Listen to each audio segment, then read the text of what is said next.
Oh no, look at this. A bit dodgy paint, so I scraped it with my screwdriver. And it's got a bloody hole in the petrol tank. However, never mind. I suppose it's upwards and onwards.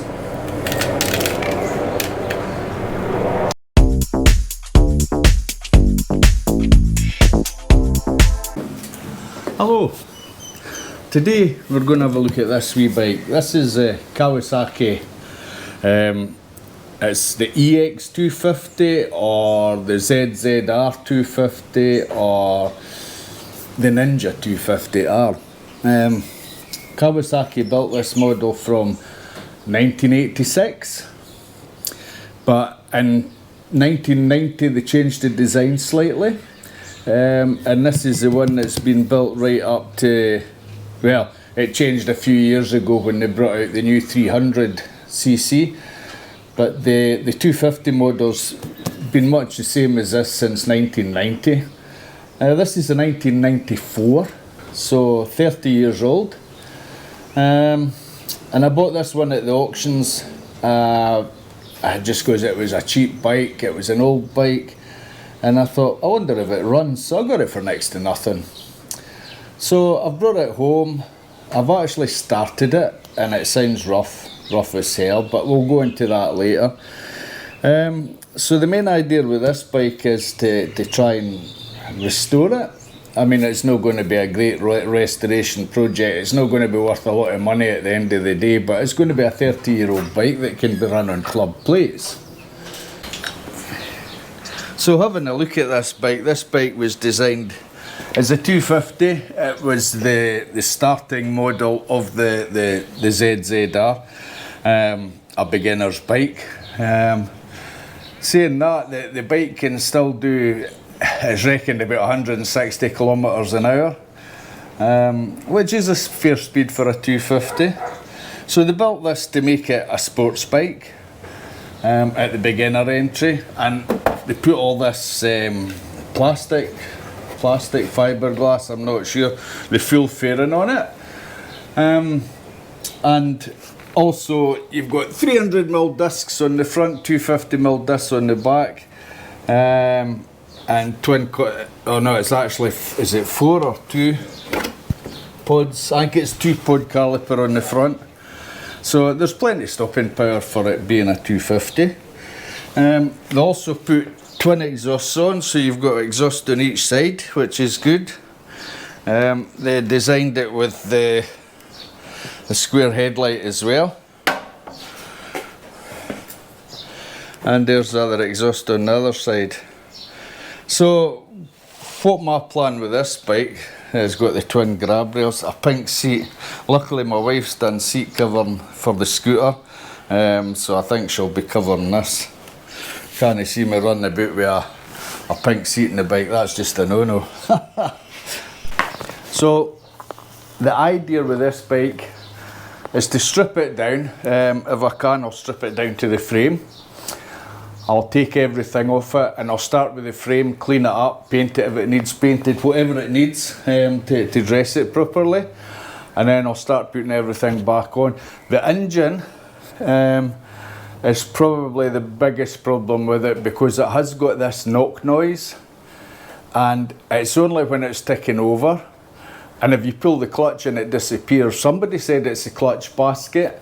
I don't know much about these bikes, but that's something I'm going to have to look at, whether it needs a new clutch basket, whether it's just normal for them, I do not know. But I'll maybe strip the engine down and have a look at it and see if there's any wear in there that could be causing that. So any input, just put it down below. I'd be quite happy to hear from you if you've got any idea what this knocking noise is. The second thing is the fairing. As you can see, there's a chunk out here, which isn't so good, so I'll just mould that with cardboard and do a fiberglass, sand it all down. And I think eventually I'll take this fairing and I'll sand the whole thing down completely and do a good paint job on it. I think everything's going to need painted, even the front mudguards scratched to hell. So yeah. What's holding all these on? They're like Allen keys. So I'll get a socket to fit them. Dee dee dee dee.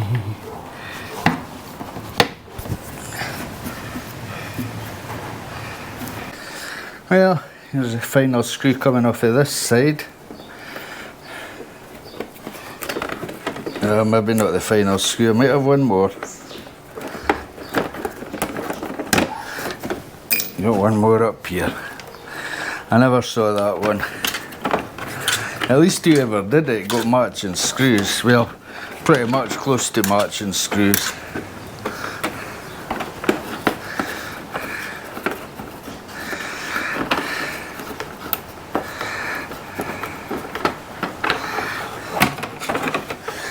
There we go. And there's an indicator in here, I'll just disconnect that. There's the first, it's still got the heat-proof pad on the inside. Look at the oil that's splashed. Look at the oil in the engine. To me it looks like it's been blown out this breather here. But we'll get into that. I'm going to give it a wash anyway once I get all this done. But that's first side panel off.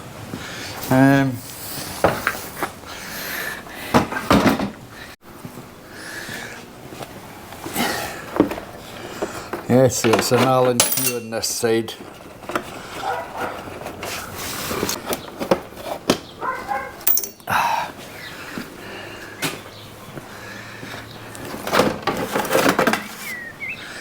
Now, so that's one side off. The radiator section off. So I'll just work away on this now. So that's this side off. Again, look at the oil line in the bottom of that. That's needing, take that off and I'll re-stick it again. The indicator's cracked here. The mount is broken. So we can refiberglass all that. I mean, the indicator itself's okay. But when you put the indicator in, you're just supposed to clip one end in, I think. Yeah. And then, yeah. But anyway, I'll fiberglass this crack up, fiberglass the chips up, sand it down, and she should be okay. Yeah. So I'll bring you down to my level. Just have a look at this. This is the state of the engine. Look at the oil. It's everywhere, but I don't think it's leaking oil. Yeah, it maybe is down here somewhere, underneath. Yeah, it's just covered in it. A lot of it can be coming for the rocker cover. I hope it's not the head, but I think the rocker cover plus that breather. Let's go and have a wee look at the other side and see what it's like. So, having a look at the other side. Yeah. Look at the oil and shit in there, unbelievable. But I'll try and get all this washed off before I even attempt to do anything with it, because I don't want to be covered in shit. Even underneath, Jesus, there's oil dripping from the bottom there. This plate looks like it's loose, which it could be. I don't know what that is in there, whether the filter's in there or what, but yeah. So anyway, I think what I'll do with her now is I'll try and get her washed, give it a wee pressure wash, and yeah, see if I can get some of this crap off it. The exhaust as well, the exhausts are in actually quite good condition, but see up here they're okay, but then the rust in here just where the rain's getting in, but they're solid, so I mean they can come off, get rubbed down, treated for rust. I can paint them with that rust proof paint. These just need a good polish up. There's a wee scrape on there, but there was one of these at the auctions, and it's written off, like completely written off, the front wheels folded in, and I was thinking about getting that, you know, even although the front's naff, but you know, if the engine was okay, then yeah. So if it comes up again next week, because it never sold this week, if it comes up the next auction, I might just put, I don't know, 150 bucks on it, just to get bits off it. because the back end of it, like the bike itself from here back's okay, but it's just this whole front's bent and twisted in, and the front wheel's pushed against the exhausts.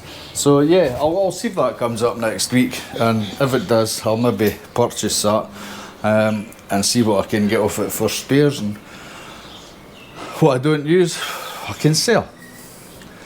Right, I'll go and clean this up. So, here we go. Ignition on, choke on, and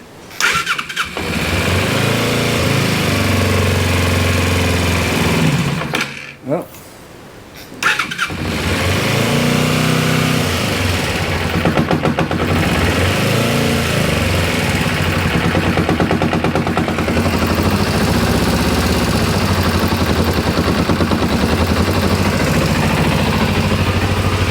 so as you can hear when the revs lower down a bit,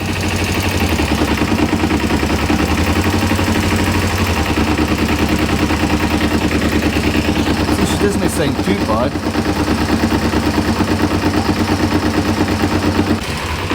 This doesn't sound too bad. Pull the clutch and the noise vanishes.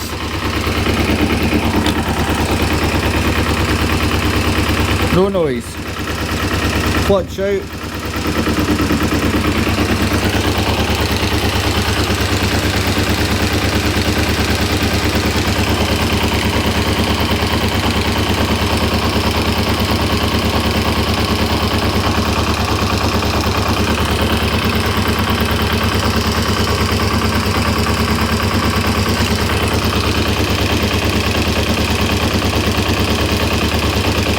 It's really hard to see.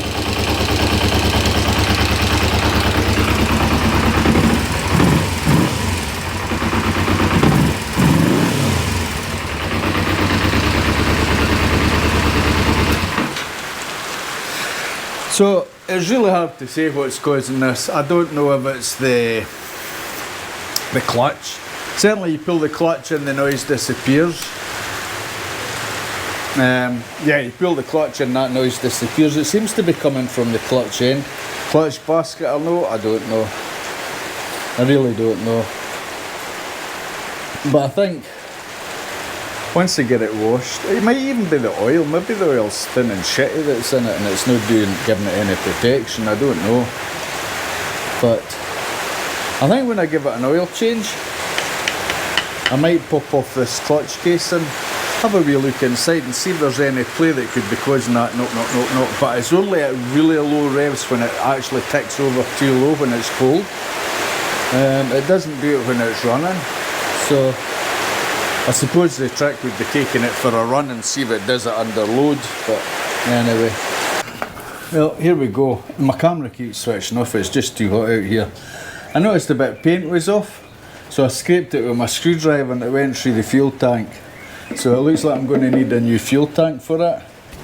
It's certainly showing that it's 30 years old. However, I'll need to put in a bid for that one at the auctions and get the fuel tank off of that. I think that's going to be worth a couple $100 anyway, plus anything else that I can get off it. Who knows, it might have a nice quiet engine. Anyway, before this camera cuts off with the heat again. So yeah, I don't mind using the degreaser in this. Going to give it a good liberal spray, flatten off all this shit.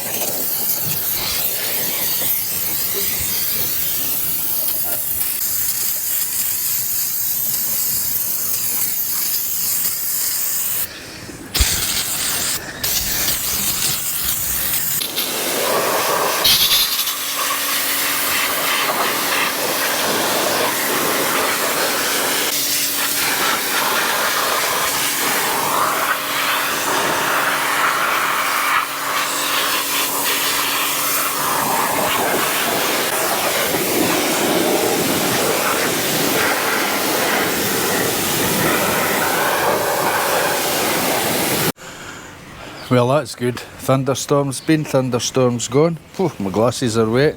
I've washed the bike. As you can see, it's got all that shitty oil off. So You can see that it's been black at one time, painted black. But now when I give it a run, I can have a look and see exactly where it's leaking from. So she's a bit cleaner. This side as well. I need to try and get these pipes fixed up. This is the water pipe, the coolant. It's all rusted. I'll get that off and rub it down, and I'll maybe put a new bit of pipe on it, I'll see.